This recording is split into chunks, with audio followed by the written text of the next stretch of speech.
Hello friends, welcome in medicine and GK with Dheeraj sir. तो बच्चों, हमने इससे पहले लेक्चर में दो न्यूरोट्रांसमीटर के बारे में डिस्कस कर लिया था, जो आपके डोपामाइन और आपका नोरेपिनेफ्रिन। तो आज हम नेक्स्ट जो आपके केमिकल न्यूरोट्रांसमीटर है उनके बारे में डिस्कस करने वाले हैं, जिसमें हमारा ग्लूटामेट है, आपका सेरोटोनिन है और आपका एसिटाइल कोलिन है। तो इनके बारे में आज हम देखने वाले हैं। चलिए फिर, ये पार्ट 2 है हमारा। तो सबसे पहले है हमारा ग्लूटामेट। तो ग्लूटामेट क्या होता है? ये भी एक न्यूरोट्रांसमीटर ही होता है हमारी बॉडी के अंदर। तो ये क्या होता है बच्चों? देखो, it is an amino acid. सबसे पहली बात तो ये एक प्रकार का अमाइनो एसिड्स है। दूसरी चीज़, present in high protein foods. और ये कहाँ प्रेजेंट होता है? ऐसे फूड्स के अंदर जिनमें सबसे ज़्यादा प्रोटीन की मात्रा होती है, तो उनमें आपका ग्लूटामेट पाया जाता है, जो एज ए अमाइनो एसिड्स भी होता है। दूसरी चीज़, most prevalent excitatory neurotransmitter. ठीक है, तो ये बहुत ही ज़्यादा एक्साइट करने वाला जो एक्साइटेटरी न्यूरो ट्रांसमीटर होता है। नेक्स्ट आपका यूज टू मेक गाबा। और इससे क्या बनता है? हमारा गाबा बनता है, गामा अमाइनो बुटायरिक एसिड। गाबा की मैंने वीडियो डाल रखी है, आप उसको देख लेना एक बार। गामा अमाइनो बुटायरिक एसिड है। ठीक है बच्चों। दूसरी चीज़, फैसिलिटेट लर्निंग एंड मेमोरी। और ये हमें लर्निंग कराने में और मेमोरी के लिए क्या होता है? बहुत ही मददगार होता है। ठीक है, चलिए अब बात करते हैं हम axis glutamate is associated with.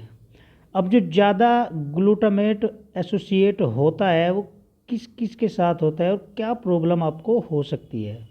तो क्या हो सकती है बच्चों? एंजाइटी हो सकती है और आपको पैनिक अटैक भी आ सकता है। नेक्स्ट आपका ओ सी डी भी आपको हो सकती है। ये आपको कमेंट बॉक्स में बताना है कि ओ सी डी क्या होती है। ठीक है बच्चों, ये आपके लिए है। नेक्स्ट आपका डिप्रेशन के शिकार भी आप बन सकते हो अगर आपकी बॉडी के अंदर ज़्यादा मात्रा में ग्लूटामेट एसोसिएट हो गया। ठीक है, चलिए नेक्स्ट आपका ग्लूटामेट इनसफिशियंसी। अब ग्लूटामेट इनसफिशियंसी अगर हो गया तो तब क्या होता है? देखो, आपका मेमोरी लॉस, क्योंकि ये क्या कर रहा है? लर्निंग और मेमोरी के लिए फ़ायदा कर रहा है हमें। अगर ग्लूटामेट की इनसफिशियंसी होगी तो उसमें क्या होगा? देखो, मेमोरी लॉस हो जाएगी, एजिटेशन हो जाएगा, घबराहट जिसको बोलते हैं एक प्रकार से, और आपका स्लीपलेसनेस, सोने में प्रॉब्लम होगी, लो एनर्जी लेवल आपका घट जाएगा बिल्कुल, और आप डिप्रेशन के शिकार हो सकते हो बच्चों। ठीक है, चलिए अब इसका मैकेनिज्म ऑफ एक्शन देख लेते हैं। ये कहाँ कहाँ किस उसमें काम करता है, किस तरीके से। तो देखो, फर्स्ट है आपका एंटी एंजाइटी, जो एक प्रकार से चिंता बोलते हैं, जिसको चिंता होती है जो बच्चों। ठीक है, दूसरा एंटी कन्वल्जेंट। ठीक है, नेक्स्ट आपका गाबा इज मेड फ्रॉम ग्लूटामेट। गाबा जो बनता है वो किससे बनता है? ग्लूटामेट से। गाबा क्या होता है? इनिबिटरी न्यूरो ट्रांसमीटर होता है बच्चों। ठीक है, जो कि गाबा क्या होता है? इनिबिटरी न्यूरो ट्रांसमीटर होता है। और ग्लूटामेट की अगर हम बात करें तो ये एक्साइट होता है, एक्साइटेटरी होता है। ठीक है, चलिए नेक्स्ट है आपका सिम्टम्स ऑफ इनसफिशियंसी। अब इसके हम सिम्टम्स देख लेते हैं। अगर इनसफिशियंसी हो रही है तो आपको क्या क्या कंडीशन या क्या क्या बीमारी का आप शिकार हो सकते हो, तो इसमें देख लेते हैं। फर्स्ट आपका एंजाइटी, चिंता की आपको प्रॉब्लम हो जाएगी। दूसरा आपका डिप्रेशन, इंसोमोनिया एक प्रकार का पागलपन, और सीजर डिसऑर्डर। ठीक है, आपको दौरे वगैरह भी हो सकते हैं बच्चों। ठीक है, चलिए अब देखते हैं सिम्टम्स ऑफ एक्सेस। अगर ज़्यादा हो गया तो उस कंडीशन में क्या क्या होगा? Solo breathing. ब्रीदिंग मतलब सांस लेने की जो प्रक्रिया है उसमें आपको रुकावट आ जाएगी, रुक रुक के सांस आएगा आपको एक प्रकार से। नेक्स्ट आपका एक्सिस स्लीपनेस, ज़्यादा आपको नींद आएगी। नेक्स्ट आपका बीपी ब्लड प्रेशर क्या हो जाएगा आपका, कम हो जाएगा बच्चों, ठीक। नेक्स्ट आपका मेमोरी प्रॉब्लम होगी। नेक्स्ट आपका डिजीनेस, चक्कर भी आ सकता है आपको। ब्लड विजन, धुंधलापन के शिकार हो सकते हो। और आपका नेक्स्ट वीकनेस, कमजोरी भी आ सकती है। चलिए नेक्स्ट है आपका इसका न्यूट्रिशनल बिल्डिंग ब्लॉक्स। तो इसमें हम न्यूट्रिशन क्या क्या लेंगे जो एज ए बिल्डिंग ब्लॉक्स काम करते हैं हमारी बॉडी के अंदर। तो इसमें हम लेंगे आलमंड लेंगे, आपका वॉलनट्स, चेरी, टमाटोज लेंगे, बनाना, ब्राउन राइस, पोटैटो, ओट्स और विटामिन B6 एक्सेट्रा। और भी बिल्डिंग ब्लॉक्स हम ले सकते हैं जो कि एज ए न्यूट्रिशनल काम करेंगे हमारी बॉडी के अंदर ग्लूटामेट का लेवल बनाने के लिए, उसको मेंटेन करने के लिए। चलिए अब बात करते हैं हम इसके मेडिकेशन के बारे में। तो मेडिकेशन का क्या है, GABA analog use to treat epilepsy and neurotic pain. तो जो गाबा एनालॉग यूज किया गया है बच्चों इसमें, वो ट्रीट करता है एपिलेप्सी को और आपका जो आपकी न्यूरॉन से संबंधित या न्यूरोटिक पेन होता है जो, उसके लिए। नेक्स्ट आपका बेंजोडायजेपिन और आपका बारबिचुरेट इंक्लूडिंग GHB और आपका वैलियम जेनेक्स, ये भी आप इंक्लूड कर सकते हो मेडिकेशन में। ठीक है बच्चों, इतना समझ में आ गया। चलिए अब नेक्स्ट है आपका सेरोटोनिन देख लेते हैं बच्चों। ये इसका भी बहुत बड़ा रोल होता है हमारी बॉडी के अंदर। तो सबसे पहले इसकी मोड ऑफ एक्शन की हम बात करते हैं, तो ये क्या का या किस प्रकार से क्या करता है। तो पहला है आपका हेल्प रेगुलेट, सहायता जो करता है, किस प्रकार से रेगुलेट होती है, कहाँ कहाँ होती है। सबसे पहली बात तो मूड को स्टेबलाइजर करता है, मूड बनाता है, ठीक है। दूसरी चीज़ स्लीप पैटर्न्स, सोने की जो प्रक्रिया है उसको कंट्रोल करके रखता है। नेक्स्ट आपका एपेटाइट, भूख को कंट्रोल करने, भूख को लगाने में भी इसका बहुत बड़ा रोल होता है। नेक्स्ट आपका पेन। तो देखो सेरोटोनिन का कितना अच्छा काम है हमारी बॉडी के अंदर, ठीक है। चलिए नेक्स्ट है इसका व्हाट इज़ फाउंड, कहाँ पाया जाता है ये बच्चों, कहाँ पाया जाता है, आपके ब्रेन के अंदर और आपका जो आपका गट होता है और आपका इंटेस्टाइन होती है, ठीक है। चलिए अब इसकी बात करते हैं हम सिम्टम्स ऑफ एक्सिस। अगर ज़्यादा मात्रा में हो गया तो क्या क्या सिम्टम्स दिखाई देंगे। तो देखो डायरिया, दस्त हो सकते हैं आपको। मसल्स रिजिडिटी, मांसपेशिया के अंदर एक प्रकार की जकड़न बन सकती है। फीवर भी आ सकता है। सीजर्स, आपको झटके भी लग सकते हैं, दौरा भी पड़ सकता है। इरेगुलर हार्ट बीट, और जो आपकी हार्ट बीट है उसमें भी प्रॉब्लम आ जाएगी बच्चों, ठीक है। अब बात करते हैं हम इसकी इनसफिशिएंसी की। अगर इनसफिशिएंसी हो गया तो क्या होगा, आपको एंजाइटी होगी, डिप्रेशन हो गया, पेन सेंसिटिविटी होगी और पोर स्लीप होगी एक्सेट्रा। और भी बहुत सारे सिम्टम्स आपको देखने को मिल सकते हैं। नेक्स्ट है आपका न्यूट्रिशनल बिल्डिंग ब्लॉक्स। तो इसमें होल व्हीट्स लेंगे हम, पोटैटोज, ब्राउन राइस, ओट्स और आपका बीन्स, ये इसके न्यूट्रिशनल बिल्डिंग ब्लॉक्स है। मेडिकेशन एंड सप्लीमेंट की अगर हम बात करें तो इसमें SSRI लेंगे। दूसरा आपका SNRIS लेंगे। तो मेडिकेशन की अगर हम बात करें सप्लीमेंट की तो इसमें SSRI क्या होता है बच्चों, सेलेक्टिव सेरोटोनिन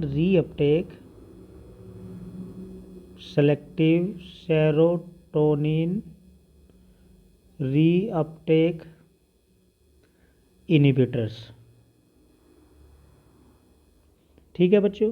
दूसरा है आपका SNRIS। तो ये क्या होता है आपका सेलेक्टिव नॉरएपिनेफ्रिन रीअपटेक आपका इनहिबिटर्स। 5-HTP, ये आपको कमेंट बॉक्स में बताना है ये क्या होता है। दूसरा 5-HT1A, तो इसमें क्या क्या होगा आपका neuronal inhibition, regulation of sleep and feeding, ठीक है। दूसरा है आपका 5-HT1D, इसमें आपका लोकोमोशन गति और आपका मसल्स टोन बनाने में मददगार होता है। नेक्स्ट है आपका 5-HT2A, ये क्या करता है, न्यूरोनल एक्साइटेशन, लर्निंग और आपका प्लेटलेट एग्रीगेशन। ठीक है बच्चों। नेक्स्ट है आपका 5-HT28, ये क्या करता है, स्टोमक कंसंट्रेशन बनाने में मददगार होता है। नेक्स्ट है आपका 5-HT3, ये क्या करता है, आपका नोजिया, वोमिटिंग, एंजाइटी। ठीक है। चलिए अब बात करते हैं हम सेरोटोनिन एज रिलेटेड चेंजेस। तो ये क्या करता है बच्चों, सेरोटोनिन एज से भी संबंध रखता है, उसमें बहुत सारे चेंजेस आ जाते हैं। सेरोटोनिन गोज डाउन, ये कब डाउन हो जाता है, व्हेन एस्ट्रोजन और टेस्टोस्टेरोन गो डाउन, जब आपका एस्ट्रोजन और टेस्टोस्टेरोन का लेवल कम होता है तो उस कंडीशन में आपका सेरोटोनिन भी कम हो जाता है। आपको मेल के अंदर कौन सा हार्मोन होता है बच्चों और फीमेल के अंदर कौन सा हार्मोन होता है, ये आपको मुझे कमेंट बॉक्स में बताना है। ठीक है। चलिए अब बात करते हैं, लास्ट है हमारा एसिटाइल कोलिन, जिसको हम ACH ऐसे लिखते हैं। ठीक है बच्चों। तो एसिटाइल कोलिन का मोड ऑफ एक्शन या मैकेनिज्म ऑफ एक्शन के बारे में बात करेंगे। तो ये क्या होता है, acetylcholine can act like a stimulant by releasing norepinephrine and dopamine. Acetylcholine भी आपका एज ए स्टिमुलेंट काम करता है, और किसके द्वारा ये रिलीज होता है, आपका जैसे आपका नोरएपिनेफ्रिन है और आपका डोपामाइन है, ये इनकी तरह ही सेम काम करता है एज ए स्टिमुलेंट। दूसरी चीज़, मेमोरी को बनाने में, मेमोरी की प्रक्रिया में मददगार होता है। दूसरा आपका मोटिवेशन, जो हमें मोटिवेशन मिलता है एक प्रकार का, उसको बनाने में मददगार होता है। नेक्स्ट आपका sexual desire and activity, sexual से संबंधित जो एक्टिविटी है उसको भी मददगार होता है आपका जो एसिटाइल कोलिन होता है बच्चों। ठीक है। चलिए अब बात करते हैं हम इसके सिम्टम्स ऑफ एक्सेस। ज़्यादा मात्रा में हमें सिम्टम्स क्या क्या दिखाई देंगे, तो डिप्रेशन होगा, नाइट मार्स मतलब बुरे सपने या डरावने डरावने सपने भी आपको आ सकते हैं बच्चों। ठीक है। नेक्स्ट आपका मेंटल फैटिग्यू, नेक्स्ट है आपका एंजाइटी, और दूसरा आपका inverse relationship between serotonin and acetyl choline. ठीक है। एक प्रकार का हम जो सेरोटोनिन है और आपका एसिटाइल कोलिन है उनके बीच में हम एक इनवर्स रिलेशनशिप संबंध देखते हैं बच्चों। ठीक है। अब इसकी बात करते हैं हम इनसफिशिएंसी के बारे में। तो डिजीज देखो आपको कौन कौन सी डिजीज हो सकती है। एल्जाइमर, ये बहुत ही खतरनाक डिजीज होती है। Dementia, Parkinson disease, attention and aerosol. ठीक है। नेक्स्ट है आपका nutritional building blocks. Nutrition building blocks देख लेते हैं इनके लिए। फूड इन हाई कोलिन, ऐसे फूड जिनके अंदर कोलिन की मात्रा, कोलिन क्या होता है बच्चों, एक प्रकार का एक केमिकल ही है। ठीक है। तो ऐसा फूड या ऐसा फल जिसके अंदर कोलिन की ज़्यादा मात्रा पाई जाती है, तो पोल्ट्री, पोल्ट्री में आपका जो मुर्गे वगैरह होते हैं, अंडे वगैरह होते हैं उनके अंदर। नेक्स्ट आपका डेयरी, डेयरी प्रोडक्ट होते हैं जो मीट, चॉकलेट, पीनट बटर और आपका व्हीट जर्म। ठीक है बच्चों। चलिए नेक्स्ट इसका मेडिकेशन के बारे में बात करते हैं हम। फर्स्ट है आपका कोलिनर्जिक इंक्रीज। यदि कोलिनर्जिक इंक्रीज है तो उसमें क्या करेंगे हम, यूज फॉर ग्लूकोमा, ग्लूकोमा के लिए यूज किया जाता है। ब्लडर कंट्रोल के लिए, आपका सीवियर मसल्स वीकनेस के लिए। ठीक है। नेक्स्ट है आपका एंटी कोलिनर्जिक। एंटी कोलिनर्जिक में मसल्स स्पास्म, एक प्रकार की जो जकड़न है, स्पास्म।